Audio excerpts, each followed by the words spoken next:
All right, guys, welcome to the 2023 Nissan Z. This has the performance package as spec'd and with destination. This one's around $53,000. Love the color. Not too sure about this front end. A little bit divisive response from the media on that one. But I do love the overall shape of the car. It has a very classic front engine rear drive look with a fastback. The rear just screams 300ZX from the Z32 generation. Got the LED taillights.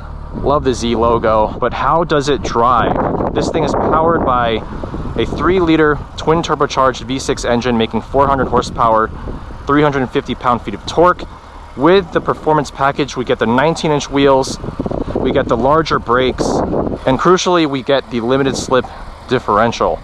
This spec is the one to get. I would not even consider a base Z since it doesn't have all of those necessary performance goodies, particularly the brakes and the LSD. But anyways, let's take this thing for a drive and see how it feels. And we are joined by none other than Kevin Jabal from the Jabal and Cars YouTube channel. Your first time in the Z as well. That's right. Very odd that the seat controls are on the right side of the driver's seat. It took me longer than I'd like to admit to figure that out. And the height adjustment is a manual dial. First impressions of the interior, this is a huge step up from the predecessor, the 370Z, on which this car is essentially based. What I'm told, and I haven't even put in first gear yet, is that this car very much feels like the 370Z, which was just an improvement on the 350Z. So if you think about it that way, this car might just be a 20-year-old platform that's been refreshed with obviously a lot more power, a much better interior and tech. They're charging $53,000. So is this just a modified, or a tuned rather, 350Z for $53,000? That's what we're gonna find out. Gotta say though, it looks the business from the outside. I think the styling is one of the best of any JDM car currently. Agreed. It has a much more timeless design to the Mark V Supra, in my opinion. Mark V Supra, I think, is overstyled, and it looks fine now. I think it looks cool, but I don't think it's going to age nearly as well. This is simpler, yet still elegant. Clean lines, clean proportions. I think this will age much better. Yeah, I completely agree with you on that.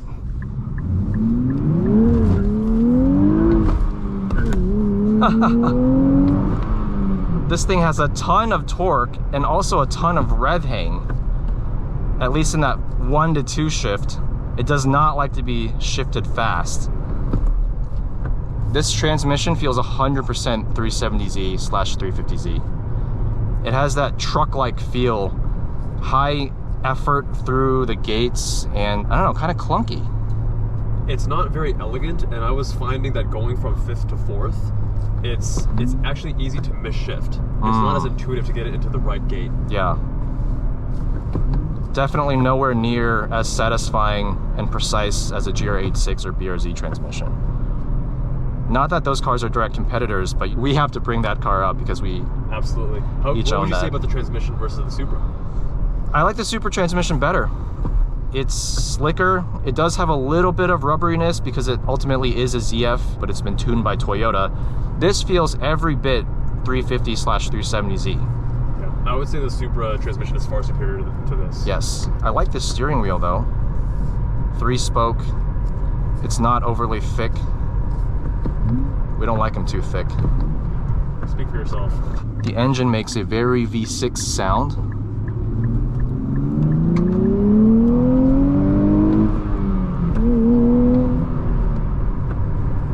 This thing hauls ass.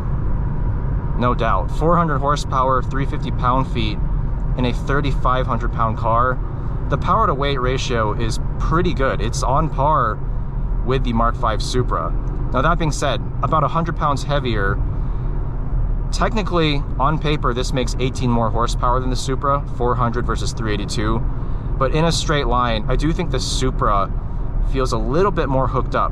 This feels a little bit traction limited. I think the Supra too, they underrated a little bit. So yeah, likely making a little bit more power than this. I do think that's the case. Every BMW turbo engine seems to be underrated. Now just driving around at speed, it's quiet, it's comfortable. The V6 doesn't make any annoying sounds or droniness. This car does have double wishbone front suspension, which the Supra does not have. That has McPherson strut front. So theoretically, that should make this car have a better front end. We're not able to really fully test it here today on this road, but I have seen reports that on track, this car is actually quite difficult to drive at the limit. More of a 7/10 car than a 10/10 car. Exactly.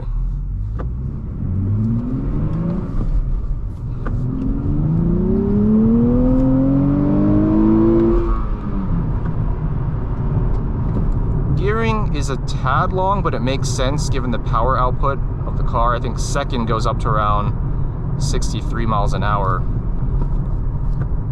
But this shifter is just not the best. I have to be very ham-fisted with it to shift quickly. It's not a delicate, light shifter like the one you get in the BRZ GR86 or even the Supra. And I find that it's not a transmission that you can be automatic with, have an automatic movement of your hands. You have to be very intentional with it. Yes, the lateral gates, you have to be very intentional. You can't just, it's not an easy like 4 to 5 or 5 to 4 shift. You have to kind of picture the gate in your mind and then move your hand in that direction. It's able to soak up the bumps no problem.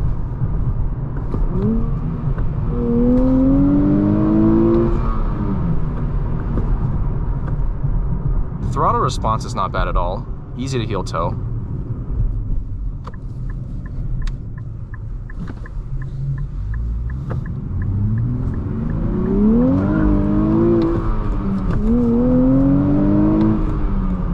This feels like a Japanese muscle car.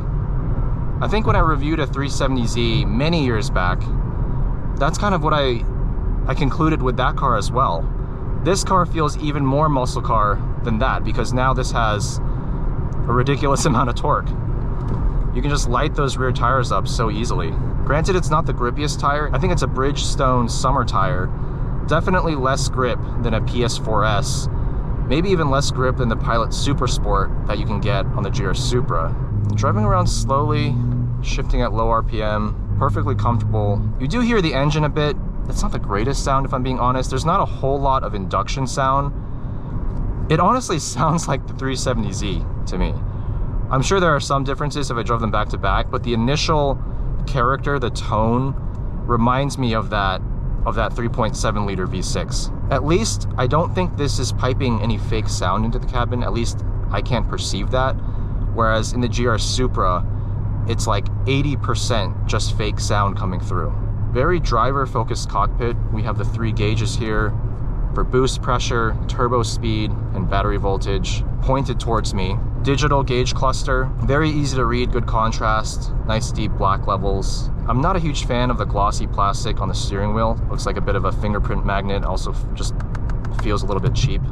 I mean, look at the air vents and the door handles. These look like they're popped straight out of the 370Z. But everything's been tarted up just enough for this car to feel like it's worth its price tag, I would venture to say.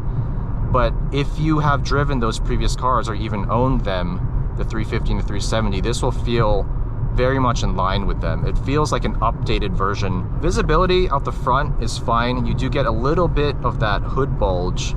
Side visibility is decent. Rear visibility is a little bit limited because the fastback design means the rear windshield is at quite an angle, so the actual height of what you see through the mirror pretty short.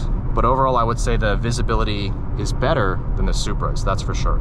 The Supra, that is one area that does hinder its daily drivability.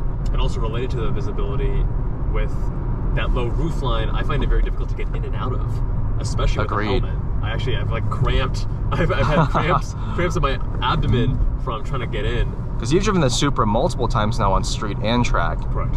I think the Supra feels a little bit more powerful. I think the Supra also feels a little bit more planted. In terms of suspension, I can't quite tell how well this soaks up the bumps because we're driving on different roads. Yeah. The Supra versus this. Right. The Supra strikes me as a little bit more of a well-rounded and competent car, though. Yes. This feels a little bit more old school. That's a great way to summarize it. I mean, that's exactly what I'm feeling from behind the wheel. It does feel old school. And part of that might be, I will admit, the perception, because this is ultimately not a brand new platform. It is technically a 20-year-old platform that's been enhanced over the years. But even then, from a pure driving dynamics standpoint, just driving around town, doing a couple first, second gear pulls, it doesn't feel quite as well sorted as the Supra. The suspension feels a little bit softer, it's plush, but again, you do feel a little bit of a lazier response. It's traction limited for sure. Not that the Supra is not a traction limited car, it absolutely is, but this just wants to light the rear tires up.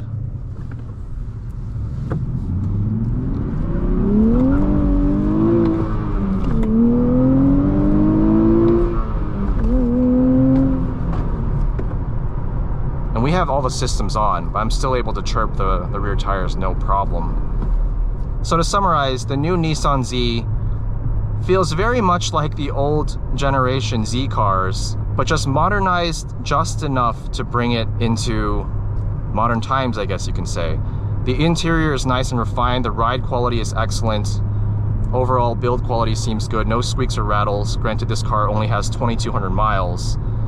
But for $50,000, 53 grand as spec'd, is it worth the money? Or are you better off just buying a 350 or 370 and throwing a few $1,000s into mods?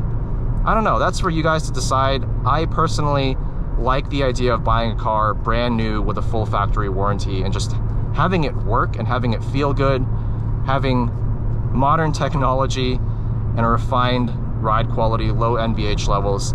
I like this car a lot. Would I buy it as a tuning platform, something that I would modify for intense canyon carving sessions or track driving? I'm not too sure. I feel like there are better cars you can get out there for the money, or even less money, that would be better suited to really intense at the limit driving. This car seems more GT to me than some of its competitors, and that's fine. I think there's space in this segment for a car of this type, and if what you want is kind of a retro but still enjoyable Nissan Z driving experience, then I actually do think this fits the bill quite well. But let me know what you guys think of the Nissan Z, and let me know how you think it compares to the Supra. Is this more GT compared to a car like the Supra, or is it going to be, let's say in 15-20 years, one of those cars where you pick them up for cheap, you throw some mods on it, and you go drifting, or you go to your local track day? Is it that kind of car, or is this something completely different altogether? Thank you guys for watching, and I'll see you in the next video.